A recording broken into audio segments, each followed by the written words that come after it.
All right, guys, so we're just gonna talk about the zone diet. So a lot of times I'll do this as like a one-on-one. Some people have done it as a one-on-one, and we kind of just go through what the zone diet is, and from there can kind of answer questions. But the way that, and I have a PDF, so if you guys, I think I have everybody's email, and I'll actually send you guys the PDF so you can kind of start to see that and the way that it works. But for this zone diet, if you guys are taking notes or whatever, if you look up the CrossFit.com or CrossFit Journal, there is a lot of this stuff there. And so if I was to go like CrossFit Journal and just type in, there's kind of like this search bar here, and all I got to do is type in, there's a bunch of different things, but if I type in nutrition and I search up the zone on that, it starts to pull up, it'll pull up a lot of these. So if you don't get the PDF for some reason, it's here. And then there's also a lot of really good videos that go along with that, which for meals and menus, watching people prep the stuff, and it's a lot of interesting stuff there. So if you want some really good tips, CrossFit Journal is awesome. And it also has stuff for workout and different things too, lifestyle stuff. So if you're really like struggling or you want to watch something else, right, go to this and then try to get that stuff, right? But the PDF that I send you, it'll actually come up with this like first page of the CrossFit Journal. It'll look something kind of like that, right? So it's from the CrossFit Journal 2004, right? And so what I like to do today is just kind of break that down a little bit, because it does get a little confusing with when you start to get into like the first and second pages of it, where it starts to go like what you should be eating and things like that. So the way that the CrossFit or the zone diet works, it's not really, it's meant for anybody that is diabetic, that's struggling with weight loss, that's trying to put on weight. So it's kind of like a cure-all for everything. It sounds a little bit weird, but the way that this guy did it is he went through and he pretty much blocked out food. And the way it works is 40% of it is carbohydrates, 30% is protein, and 30% is fat, right? So, and those are healthy fats, healthy carbs, and healthy proteins. But there also is spots for stuff that's not healthy, and that's called like unfavorable. So there's favorable and unfavorable. It's usually only when you get to carbs that are some stuff is favorable and unfavorable. But in your meals, right, the way that we want to do it is just to be aware of what is favorable or unfavorable, and then we'll try to plan accordingly. So the first couple pages here, they kind of break down the sizes of, so they go, you'll see proteins, carbs, and fats. It actually breaks it down and tells you 7 grams of protein is 1 block of protein. So if I was to look at something, like for example, my protein shake has 30 grams of protein, right? I don't know the math on that, but it's about 4 blocks, right? Almost 5 blocks. So I know if for a large meal, I should have 4 blocks of protein per meal, right? So if I was to drink that protein shake, that would make up my protein for that meal, right? That still means I still need a carb and I still need fats, okay? Because it's always the same. If I eat 1 block of protein in that meal, I should have 1 block of carbs and 1 block of fat, okay? A block of carb is 9 grams of carbs, okay? So if you look at a package and it has 20 grams of carbs, you just gotta do the math, okay? That's gonna be 2 plus some, right? Because it's 9, right? You got 18, and then you got a little bit extra. The fats are 1.5 gram of fat equals 1 block, right? So a lot of this can be done if you were to take like your package and just literally look at your package, and you can sit there and you can kind of figure out how many blocks of protein, how many blocks of carbs, how many blocks of fat, right? That does get a little bit time consuming and you need a little bit of calculator, but once you kind of figure that out, you can pretty much take anything that you're eating and put it into the zone diet, right? The way that this is unique and it helps out a lot is this guy already did all that work for you, okay? So on this next sheet, and this is the one I tell people I recommend to like print out, this is kind of this would be kind of my shopping list, right? And so what it does is it breaks down here, and it says, like, for example, on the first one, it is protein. So chicken breast, 1 ounce of chicken breast, right, is 1 block, okay? So 2 ounces of chicken breast, 2 blocks, right? Pretty simple, right? But then it goes down and it breaks down. Not everything is the same. Like ground turkey, it's a little bit leaner, so 1.5 ounces is 1 block, right? And so you just got to figure out and go through here. And so what I recommend, see if I did on one of these sheets. So this is what it kind of looked like printed out, but I would actually go through, and when you start to get in here, it's like I've already crossed out things that I know I'm not gonna buy, okay? So it just kind of takes it off the list. And so out of my daily things, if I'm gonna say I need a protein, I can look here and there's things like, I personally don't like, say cottage cheese, okay? So cottage cheese, right, I'm lactose intolerant. So it just, I could eat it, but it's not gonna agree with me. So I've crossed that off, but I'm not gonna buy it, right? So it's easy to list, these are the proteins that I buy, these are the carbs that I buy, these are the fats that I buy, right? If you can go off of those measurements are already done, okay? And so that kind of makes it a little more, let's say, simple, right? The other sheet is unfavorable carbs, right? And so those are carbs where we can kind of like, this is where we start to bring back like breads and pastas and things like that, right? Because in life, right, you're gonna hit those situations where, or like a meal, right? We don't wanna, like for an example, and I tried this a couple times where, like spinach. So for example, a well-muscled male, right? I consider myself slightly muscled, right? And so I would say I have a good amount of muscle. And the days that I work out 2 times a day, sometimes I do, but then I would need to eat more calories. So I'm gonna be on like a 5-block menu. Most people are gonna be on like 3 to 4 blocks, right? And we'll talk about that. There's ways to figure that out if we can figure out like our body fat. And that's what the kind of the scale helps us, because it'll let us know what our lean body mass is versus total body weight, right? Because we're carrying a lot of body fat, or we're gonna be heavier than normal. So we can be considered like, right, man, I feel like a large male, but maybe the lean body mass is you're more of a medium male or a medium female or a small female, but we're carrying a little bit too much body weight. So that we'll kind of figure that out, but then you have your things.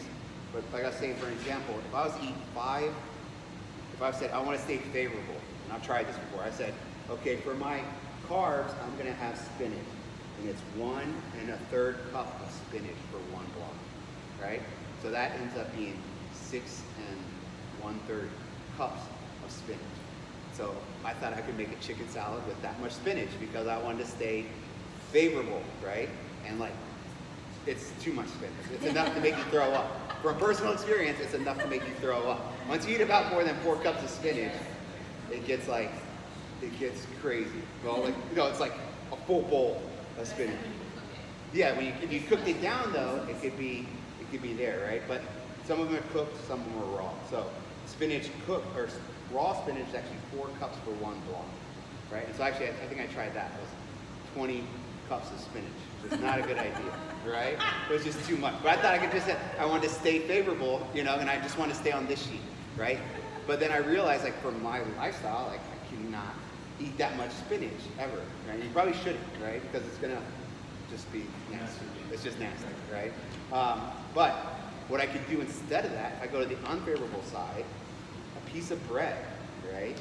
It has it here. 1 piece of bread, a half a slice is a block, okay?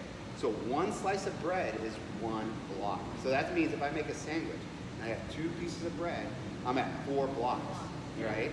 And that means that no additional carbs are allowed to come in my food, because most people are going to be capped out. Most large males are going to be capped out at 4 blocks, right? So it's so easy to see how, like, a lady, because most ladies are going to be at 3 blocks. If you eat a sandwich, your carbs have gone over, right? And that's before you eat anything else. Chips, putting salad on it, anything, even healthy stuff, like having a banana with it. You're like, oh, I had a sandwich and a breakfast sandwich and a banana. Well, that's all of a sudden, a banana is actually 3 blocks with the amount of sugar in it. So now you've gone from like like I'm trying to keep it under 3, and now I've had 7 in 1 meal, right? And that's just a banana and bread, right? So you got to start to be aware of what we're eating, because all of a sudden it just spikes up so crazy. So if we're aware of it, maybe you have an open face sandwich, right? Where it's like a piece of bread on the bottom, you still want that bread, that takes away 2 of your blocks, and then maybe you have an apple. An apple is 2 blocks as well, right? So some ladies will only get like half a piece of bread and an apple, but it's every 5 hours. So the idea on this is that between every 5 hours or so you're eating, because you're going to be hungry. Even though it's a lot of food, your body's going to start, it revs up your metabolism and you start to be hungry. And so you have to kind of have these blocks in order, okay? If we're working out, the way it kind of works, the best way to do this, the best way to get the results is you have a breakfast, okay? Then about 30 minutes before your workout, you're going to eat like a zone regulated snack, right? So that would be like, for most guys, it's going to be 2 blocks. For most ladies, it's going to be 1 block, right? So I'll give you a quick 1 block example. 1 block is 1 boiled egg, okay? 1 block is half an apple. 1 block is 3 almonds, okay? Not much, but it's enough to give you a healthy protein, healthy carb, and a healthy fat, right? These are going to help you feel better and perform better, right? Because it's going to regulate your blood sugar, your metabolism is going to be going crazy. So when you're coming into a workout, your body is primed to work out really well, right? Then after that, you want to fill yourself up with something healthy. So about 30 minutes after that, you would eat another snack, right? Maybe the same thing, another boiled egg, the other half of the apple, and another 3 almonds, right? This is going to keep your metabolism going, and it's going to repair some of that muscle damage that we did in the workout, right? If you're not working out, you can spread those snacks out a little bit. That's just the most recommended way. Then the other 3 meals of your day are your breakfast, your lunch, and your dinner, right? But if you can kind of time those snacks right, you'll see better progress with this program. If not, that's fine. Just make sure you're eating those snacks, because that is actually, that whole day, we want to get a certain amount of blocks in, okay? We don't want to go over either, because when we go over, our body's very smart, and it's just going to store body fat, right? It doesn't matter what it is, it's going to want to store it as body fat. And so that's kind of the goal on that. So if we can kind of start to think on those things, and start to look at through these things and figure out, like, I know on the weekends, I like to eat pancakes, right? So a half a pancake at 4 inches, right? So that's like a 4-inch pancake. Half of that is 1 block, right? So you can tell, like, I'm usually, you know, if I'm just getting up and I'm eating 3 or 4 big pancakes, right? So my carbs have gone way off, right? And so it's just kind of being aware of that. But I could take that and maybe have a couple pancakes right now, then a couple hours later, I can have another couple pancakes and make my, you know, meal, so it's like a meal snack, and then kind of have a little bit more, spread it out, right?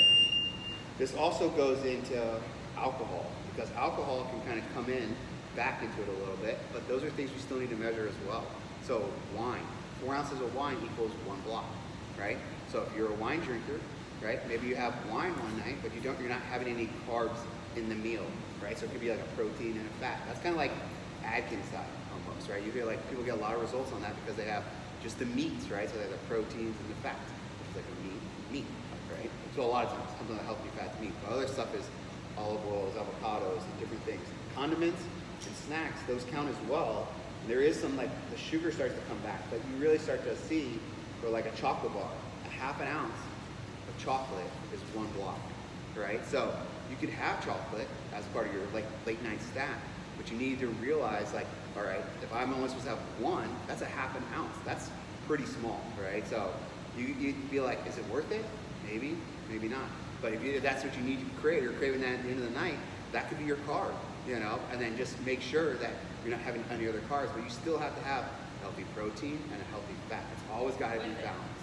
Yeah, it's always combined. So it's always combined. And that's just, there's a bunch of different stuff. And that's why I tell people, like, if you can't read the zone, listen to it, because the Dr. Barry's years goes over a lot of the stuff and why it's so important. If we just have carbs, what is our body doing? If we're just having protein, what's our body doing? If we're just having fat, what's our body doing? And then where that kind of throws us off. And even to the hormone level, it all comes down, and if you read through this whole thing, it all comes down to regulating insulin. And so you guys know, if people that are diabetic usually have weight problems, right? And like pre-diabetes is caused by too much body fat, because our body stops regulating the insulin and we start to put on body fat. Insulin is like our worker bee, right? That's the one that tells us if we eat something to burn it as fat or to store it as fuel, okay? So if we spike our carbs and our sugar, our blood sugar, our insulin stops working. It like dulls it down, and then everything just gets shoved to body fat because it can't keep up with it. So we're trying to, when we cut the sugar, like this week, with sugar and bread, right? That's really, the only reason we're doing that is because it makes us more, it brings our insulin back up, right? So it's like we become more sensitive to some of those things, right? And that's why you start cutting those out, it's why people start to lose weight really quick, right? You cut sugar, you cut bread. Hopefully, even in a week, you should start to feel a little bit different, right? And then when we start to get in here, we start to weigh and measure, right? It starts to make a lot more sense. And like, we start to see the portions a little bit better. So that's kind of this next week, is we're trying to get into these portions. So I'm gonna give you guys this thing here, and then on here as well, they have some snacks and menus and stuff like that, right? So most people will be, like I said, most guys are gonna be, and we can start with this too. What I would say is start with, you might not be all right, but ladies, let's start with like 3 blocks, okay? Guys, let's start with like 4 blocks, okay? And then go from there, right? If you go in a week, and I've seen people that are honestly, if they stay on this, I mean, I've had people that lose 8 to 10 pounds in 1 week, and it's like crazy. But it also goes the other way, right? So it's like, if you're not doing it, it'll stop, right? And it's like, we start to bring stuff back in. If we're not really paying attention, you could go the other way too.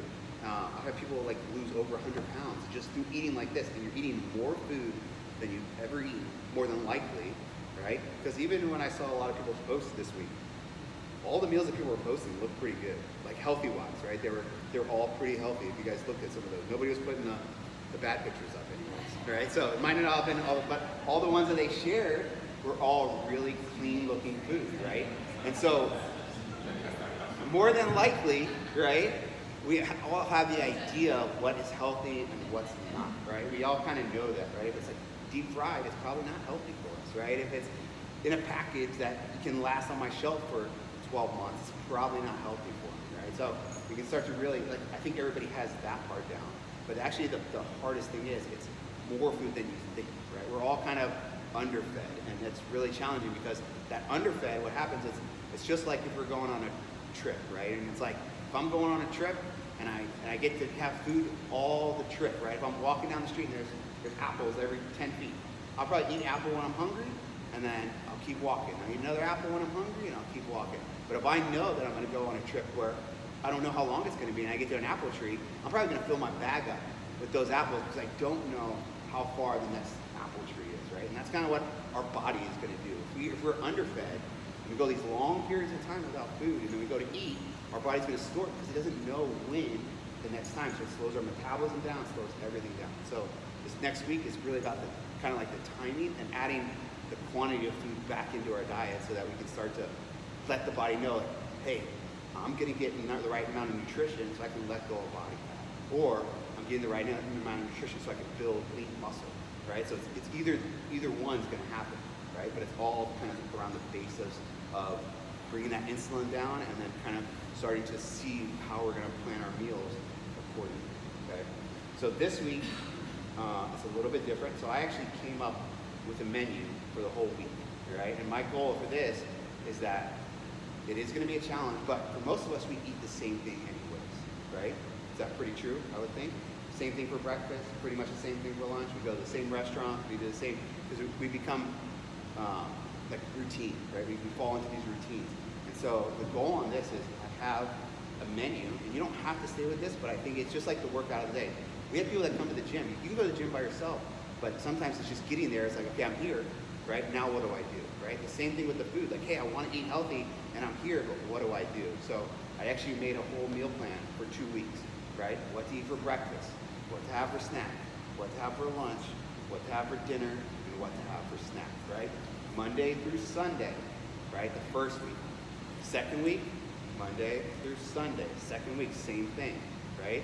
And the idea would be is that we all eat the same meals at the same, not the same time, because everybody's time is going to be different, but the same meals for breakfast, lunch, and dinner, right? Or we can kind of get it down. If you know you're working out, you might be on the same schedule as somebody else. Like, hey, I'm getting up at this time. I have my snack 30 minutes before, hit the workout here. I have my snack 30 minutes after, and I have my lunch, then I have my dinner, and you kind of mix that up. But I only did 2 weeks, right? And the idea would be first week, second week. Then the third week would be the first week again, right? Because a lot of this stuff too is we don't get used to cooking certain ways, right? And so then the fourth week would be the same as the second week. And then we would do that 3 times through, right? And the 3 times through, and there's actually one cheat day on there every second week. So if you can do a full week through, you make it through the week, then you have a whole day where we just take it off. Because the zone is really unique, is even though if you're off by 1 meal, it's fine, because in that next 5 hours. They call it the zone because you're either in a fat burning zone or you're in a fat storing zone, right? There's no really in between, right? Our body's either in like, hey, this guy's filling me up really well, I'm gonna be in this fat burning zone, or this guy's not feeding me at all, I'm gonna be in a fat storing zone. So once we get into that zone, that's like a 4 to 5 hour window, right? And those are the ones where when you're eating good and like I say the zone because it's almost like the optimal performance zone. Like, you know, when you get in the zone at work and it's like you're like focused and everything's kind of like falling together, that's the idea with this meal too. So it's like when you get in that zone, you're everything's monitored the right way and you're in this zone where I'm burning fat, right? And if you do that, it's really interesting. Like I always tell people, I feel like when I'm in the zone and if I go more than 2 or 3 days, I literally feel like I could run through a brick wall, right? I've tried it before, it doesn't work, but I felt like it. I felt like it, right? I cracked my head open, but the whole thing, but I felt like I could do it, right? Because you feel really strong and really powerful and like your body feels really good. And when you're out of it, you can feel that too. That's when you feel tired and you feel sluggish and you're, you know, no matter what you're doing, you just can't wake up for the day. Those are the zones that you're really like, you know, your body's probably putting on weight versus burning and working the right way. So I'm thinking that these 2 weeks are going to be a little bit challenging, but we can get through these 2, and we kind of, with your guys' help too, it's like, hey, there's going to be ways that we can kind of talk on each other about how do we prepare this food as well and measure it, because the measuring and the preparing becomes a big part of it, right? Because if you don't, what you don't want is you don't want to have to cook every day, right? Because that's become the challenge. We don't want to have to measure our food every time, right? But at the first couple weeks, or the first week, we might have to, right? But then it becomes a thing where you can use, they say your hand, right? And maybe in this book, this hand is like this is like our measuring tool. If everybody closes your hand like that, right?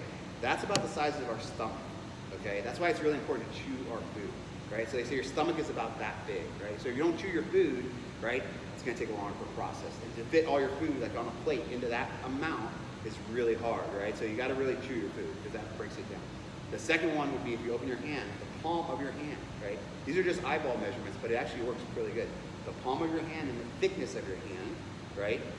That should be about your protein, okay? So that would be like, if you were to take that part, more than likely that's gonna be, for me, it's probably gonna be 5 ounces, right? Because I have a relatively thick muscular hand and I have, you know, so it's probably, if I were to take a piece of steak and cut it the same size and weigh it, it's probably gonna be about 5 ounces, right? Some people will be a little bit skinnier, stay on the lower side, right? That's a good way to eyeball if you're out in a restaurant. And then your vegetables should be about the size of your hand, right? So, and then your fats, if you're to take a palm and you go like that, whatever you could fit in the palm in that little cup of your hand, that's probably the amount of healthy fat that you should have in your meal, okay? So those are things to eyeball, which just learning that technique alone, right, is enough to be like, hey, did I have enough protein? More than likely, people skip the protein, right? If you got a big salad, a lot of times I see people have really good salads, but they don't put 4 or 5 ounces of chicken in it. They got like maybe an ounce, right? So then we're like, oh, I had a great salad for lunch, but you missed your protein, so your body can't heal and repair itself the right way, right? And then your hormones go off because of that, right? If you're not putting healthy fat in your salad or you're going overboard on the fat, your body's just gonna hold that, because fat is good energy for us, right? And so it's really just kind of opening your eye on this stuff and just start doing it. And I know from personal experience, if I weigh and measure, even though it's hard, if I weigh and measure the first couple weeks, within about a week or so, like I'm pretty much, it becomes a point where like I can take a piece of chicken and if I measure it the first 3 or 4 weeks, then I know exactly how to cut it out off. And it gets almost to the exact point where I'm cutting it, because what I do is everything weighed is cooked too, on the protein side, right? You know, kind of say cooked or non-cooked, but don't weigh raw, right? You want to cook it first, then you cut it, then you weigh it. So I would say a digital scale would be the way to go if you don't have digital scale. But digital scale is nice because I can, what they call it, tear out. So that means it goes to 0. So if I was to put a plate on it like that, and I can zero it out, I have all my cooked protein and I start to cut it up and I start to put on until I get to my ounces. That's my meal, that's my protein for my meal, right? Then I can take the rest of them and I can start cutting them into pieces, and those can be how I save the rest of it for the rest of my meals throughout the week, okay? Anybody have any real questions on that? Does that make sense? For the snacks, is it always all 3? The snacks are always all 3 too. So a snack Has to have a protein, carb, and a fat. So the snack before the workout? The snack before the workout could be there, right? And so for an example, right? I'm just gonna read like the difference in like let's say a 3-block menu, and you guys can kind of listen to this one. So let's say a breakfast quesadilla for 3 blocks. So this would be most women, right? 1 corn tortilla, a 1/4 cup of black beans, a 1/3 of onions raw, chopped up, 5/8 cup of green peppers, chopped, 2 eggs, 1 ounce of cheese, and 3 tablespoons of avocado, okay? So if I was to break that down, the tortilla, right? The tortilla, the black beans, the onions, and the peppers, those are my carbs, right? And so you could go through and say, okay, 1 corn tortilla. If I was to go on here and look that up, These were protein. they have protein in them, but they're not a protein, right? So they're considered a carb, right? Just because they have more carbs than they do protein. But people use them for a good source of protein, and you could kind of factor that in. But as for this one, we're just going to consider that just a carb. So don't count your protein in there, okay?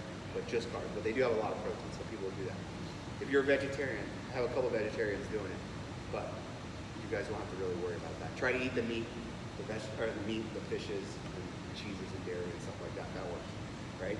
The eggs and the cheese would be the protein, and then the tablespoons of avocado would be the fat, right? So if I know that's my fat, and it's 3 tablespoons of avocado, ideally 1 tablespoon is 1 block of fat, right? So if I wanted to have a snack, right, I could cut that and say I could have my fat could be 1 tablespoon of avocado.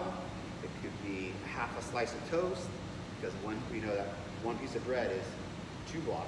So if I just doing a 1 block snack, I cut that in half, so I have a tablespoon of avocado, a piece of toast, and then maybe a boiled egg, right? Or have some meat on there, 1 ounce of meat, right? And that's a good snack that's going to keep you full or keep your metabolism going for about 4 hours, okay? This is all based off of if you're working out. So then that quesadilla, so for example, now if you have a family of 2, right, and we switch up that quesadilla, the only thing that would be different, now we're going 4 tablespoons of avocado, okay? So we just add a little bit more. So that's the only difference, right? So now you have 4 blocks of fat. For the ounces of cheese, before it was 1 ounce of cheese, now it's 2 ounces of cheese. We added an extra block, right? And then they just doubled up on the onions and the peppers, right? And so you can see kind of how that works out on that, right? For you guys, it's going to be kind of the same thing. I'm going to try to get a good amount, and I still have a little bit of work to do here on the menu, but let's see. I had somebody do it for me digitally, and I'm going to try to send you guys that. But basically it breaks down the menu itself. So for the blocks, if you're a 4-block person, it's 4 blocks of culture. 4 blocks of Everything you do is always 4 blocks. It's not 4, 1, 2, 1. Nope. You want to do. But the snack is smaller. The snack is always a little bit smaller. Okay. Right, but the meals are 4 blocks of carbs, 4 protein, 4 fats. Yes. Yes. And so these, right? And as we get into this, right, I know that a lot of people, and I'm going to send you guys this one. This one just has the basics of it, but what I'm trying to do is actually break this down to help to get a little bit better descriptions in these. But like, for example, Monday is an omelet for breakfast, okay?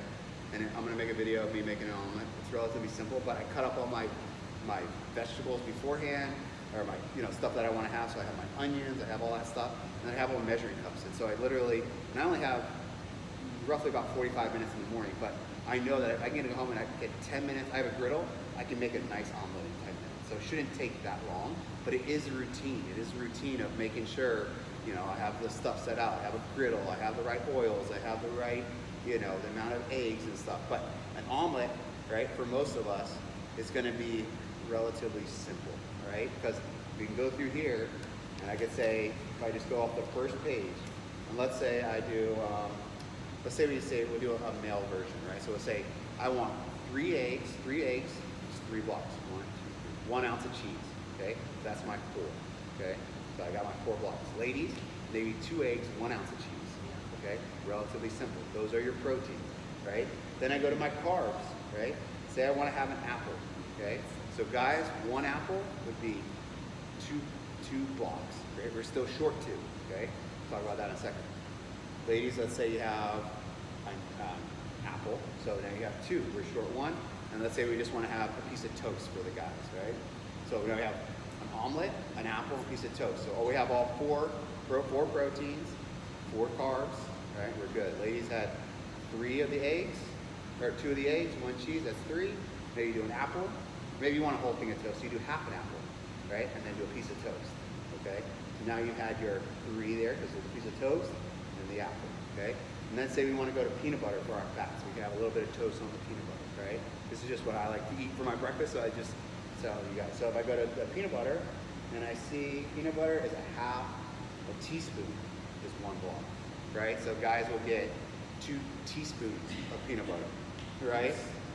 Ladies, 1.5. It doesn't seem like much, and it's not much, but that's easy to see how much we're overeating on this stuff like that, right? Where it's a healthy fat, because most people will just take a big spoon or a big knife of peanut butter and just, right? And it tastes good and all that stuff, but you know, even like that, like it can make up. So a lot of times, because I almost feel like it's a tease on the peanut butter, right? I won't usually eat the peanut butter if I'm cooking an omelet. So I'll actually use that. Instead of having that, I'll actually cook my food in olive oil, right? So I still get my fat's in the olive oil, right? So I'm cooking my eggs in the olive oil. Put the olive oil, that's my fat blocks. Cooking my eggs, right? That time I'm toasting a piece of bread, and then boom, put everything together, right? Good to go. Okay? Relatively simple. The next meal would be like sweet potatoes, taco salad with ground beef, right? I'm just gonna read through the first day. Chicken and baked vegetables for dinner. Cheese, apple, and almond for snack, and a small shake for snack number 2, right? So if I was to eat like that for the day, right, I would probably, let's say I work out at, say 9 o'clock, okay? I'd probably get up, I'd probably try to get up early enough to eat my breakfast, right? So maybe like an hour or 2 early, have that, right? Then maybe I work out and I don't have a snack at first, and I have a snack right after, right? That's just how I would do it. Then I would have my lunch, right? Then I would have a snack a couple hours before my dinner, or if I'm full from lunch, I would wait until my dinner, and then I'd have my snack a couple hours before I go to bed, right? And that would be my 5 meals throughout that day, right? You can kind of break that up any way you want, and then the next day, we're still doing an omelet, right?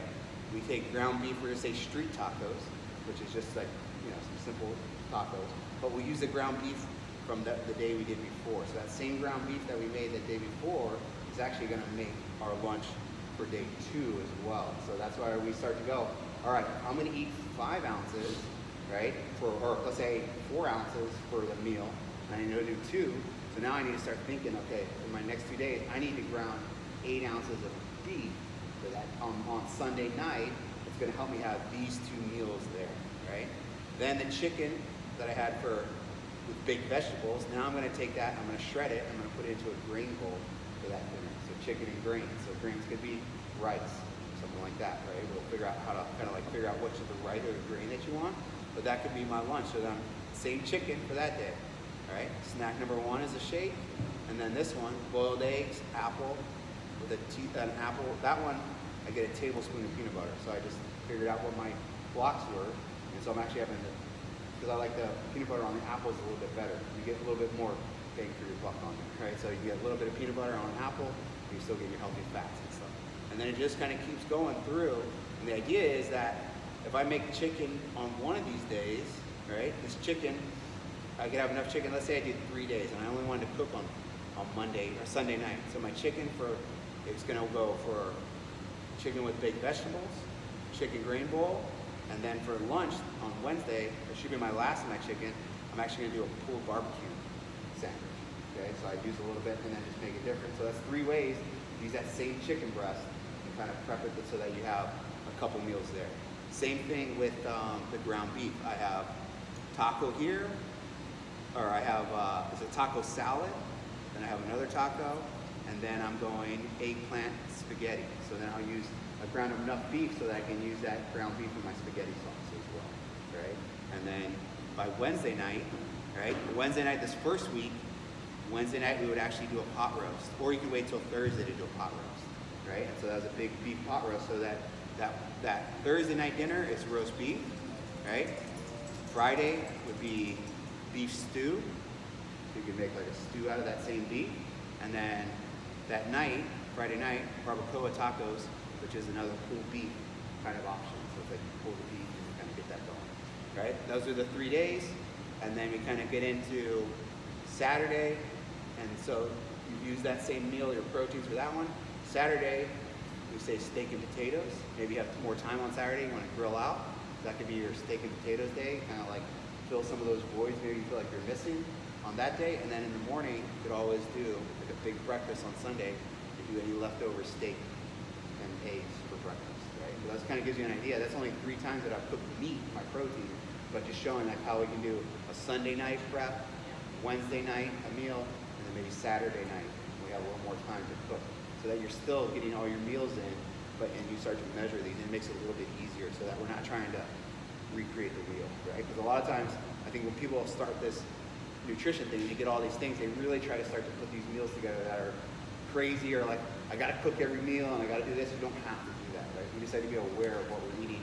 Or we start to go in the unfavorable carbs a little bit, right? Where it's like, hey, if I'm running, this is funny, but like, funny and not funny. So I went to like Chipotle, right? Because Chipotle sometimes is a relatively, like I'll say, relatively healthy depending on what you get, right? Or a lot of people think that way, right? So I just went there and I got a chicken bowl, right? So it's chicken, rice, beans, I got the vegetables, I got some salad, and then I left, right? I took that home and I actually took it up, deconstructed it, right? And I took all the chicken and I said, hey, how much chicken is on this thing?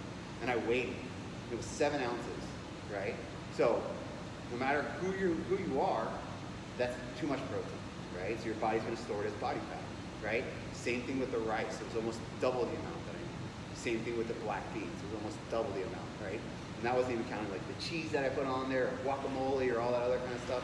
And so when you start to get into it, you're like, man, it's so easy because we've expanded our stomachs enough where we can eat a Chipotle bowl, like, no problem. And the chips and everything else, and it's not an issue, right? You're like, I feel good, I ate that. But we've already overeaten. So when you start to realize and you start to weigh that stuff and measure that stuff, all of a sudden, now you can have a Chipotle bowl, and that becomes 2 meals, right? So you can have it like you still go out and enjoy yourself, but you have to be aware of what these measurements are. Because if you're not, you're just putting yourself in a hole that you don't even know, right? So I think trying to just open our eyes on this week is kind of like the major goal.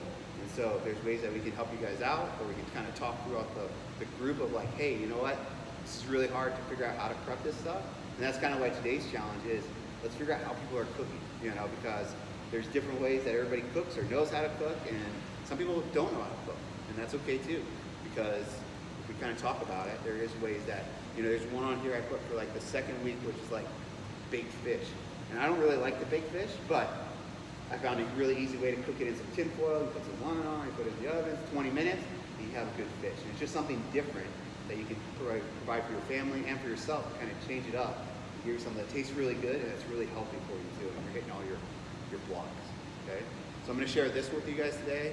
I'll share the menu with you guys this weekend, or today or tomorrow, but I'll share the menu with you guys. And then what I'm trying to do is put together a shopping list too, to make it a little bit easier. But the shopping list is going to be very loose because it depends on how many people are in your house. If I'm shopping for myself, my family's not buying in, I don't need to buy, all this chicken. But if I'm prepping 3 meals of chicken on Saturday or on Sunday, it might look like I'm grilling 12 chicken breasts, right? And it's like, wow, that's a lot of food for just me and my family, but it sets you up to have these good meals, because the worst thing to do is come home from work at night and think, what's for dinner, right? It's terrible. It's such a terrible feeling, because, and that's like probably what 99% of us do is what's for dinner, what's for dinner, what's for dinner.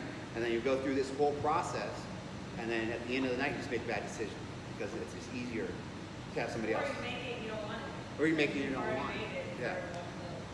So we want to just try to stay focused, and then this doesn't have to be everybody's menu, but it's just like the workout. It makes it easier, right? And we know we're doing it together. So if we can do it together and kind of get through that, I think it's going to make it a lot bit easier to kind of make this transition into a spot where we really start to watch what we're eating, engage in that, and kind of going. Okay? The 4 blocks of your blocks are supposed to be 5 hours. That's kind of like our window. We're going to say like a 5-hour window. And I've told people before, between 3 and 4 or whatever, but let's say it's a 5-hour window. You have to have both of those meals kind of within that 5-hour window, okay? Snacks. Snacks only if you're working out. If you're working out, that's what kind of like it voids that kind of like 5-hour window because you want to do like 30 minutes before and like 30 minutes after, right? So if we work out at 6 a.m., So 6 a.m. so we would eat it. Well, like say you don't want to, that's fine. No, but But- what should we do? Don't say we don't want to. Yeah, We're say not gonna do you could not want to, right? But you're gonna see better results if you eat before, right? Your body's gonna be primed better. It's gonna be a lot of stuff better. So what I would recommend is giving yourself 30 minutes and figuring out what you can eat that kind of like what your own body is. And that's why we have some of these snacks are a protein shake, right? Where you can make like a little shake. You probably drink that a lot easier than eating something, right? So it's like maybe I go and I work out and I say, hey, I'm gonna work out and I'm gonna have my snack before I work out. So say you guys are coming at 6, so maybe you get up at 5:30 and have a quick protein shake. Or let's say we keep it on the lower side, so you have half a banana, a boiled egg, and a handful of almonds, right? So that could be a snack that's not going to make you feel like you're going to throw up during the workout, but it's going to give you enough energy so your body's like, hey, I'm going to start to burn body fat right now, right? Because I have enough energy that I don't need to burn my muscle, right? I'm going to burn body fat because that's what we want to burn is body fat for energy. We don't have enough of the right stuff. We're going to burn stuff that's easier to burn, and that's muscle, right? Muscle is like jet fuel. I mean, we talked about that before, but muscle is jet fuel. It's easier to burn than body fat, right? And our body's going to try to burn that muscle. That's why people, as they get older, they lose muscle, right? Because it's easier to burn, less energy to burn muscle, okay? But so I would have my snack, I would work out, and then I'd probably have my breakfast, actually, right? And then I would save my snack for later in the day, right? I'd have my good breakfast within that 30 minutes, I'd have a good breakfast, then I'd probably have my lunch, then I'd probably wait 5 hours or so, then I'd have my snack, and I'd have my dinner, right? And then kind of so you had snack before. Well, yeah, that would instead because you're there in the morning instead of skipping my breakfast, I would probably have snack, workout, breakfast, then lunch, then maybe dinner or snack after, or then kind of mix that in. Well, when we so say it's not a snack, that is not a snack, snacking out an hour. And I'm trying to change all my life, right? So just eat dinner and then the snack, or when you skip. So what I would do is if you have enough time, eat the dinner first, then a couple hours later, do the snack, right? So if you don't have the time before you go to bed, then I would probably just skip the snack that day. Personally, I'd probably skip the snack, but then the next 5 hours, and that's okay. If you miss a meal, as they say, you're only one meal away from getting back into the zone. So that's why this is more of a lifestyle kind of change than it is like a diet. Because in a diet, sometimes if you're off and you mess it up, you mess up the whole diet, right? This is like, if you mess up for one meal, that's fine. The next meal, try to get back into that zone. And then the next 5 hours is like the window, right? And then the next 5 hours you're doing it. Then the next 5 hours you're doing it. If you're doing it right, you will feel, it's crazy. You'll eat so much food, and then you'll be like, within like that 4 or 5 hour window, you're like, I'm starving. Like, why am I starving? I just ate, then you eat again. And then a couple hours later, you're like starving again. You're like, why am I starving and eating so much food? It's because your body is actually burning and you're losing weight, right? So try your best this week, right? We should be good. Pizza and lunch all day, and a You few need to have nuts. breakfast after you work out. Yeah, I would probably have breakfast Can't after. wait 5 hours. Yeah, I would have breakfast after I work out. Like And that's a the same morning thing. snack? Like when I work out, I try to eat it. I try to work out before I have my lunch, right? Can't wait So I work out, and then after my lunch, then I have my lunch probably 30 minutes after I work out, right? So that's just how I do We it. can do it. Okay. I figured out stuff. I'll have prep in the refrigerator. We can just grab it. Yeah, that's a good way to do it too. Is have a couple bags with like these are 1 block, but these are 2 blocks. So then we start to really identify what those are. Okay. Does anybody have any other questions on this? You say that, but then You good to go? You did a great job.